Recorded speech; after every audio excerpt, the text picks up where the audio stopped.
So I just was asked this question on the internet. Can chiropractic help with TMJ or jaw pain? Today I'm going to look to answer that as part of your video. I'm Dr. Greg Gersten with the Line Wellness Center, and I've been helping people to remove the blockages in their health for the last 20 years so that people can lead amazing, fantastic lives without drugs or surgery. TMJ or TMJD is the joint that's right here, and it allows for your mouth to open and close. The temporomandibular joint. And it's a very movable joint. It actually has a disc in it to allow for it to have so much motion. It's also a very vulnerable joint in that for many people, if they ever have a head injury or a collision, or if they chew gum too much, they can wind up causing that joint to get off balance or off kilter.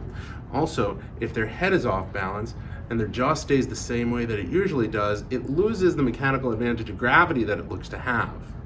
All of these are reasons why chiropractic is a great resource and tool to be a part of managing your temporomandibular joint or your TMJD pain or your jaw pain. When your head winds up not being on straight, that jaw can't move in its best position, so it winds up breaking down prematurely.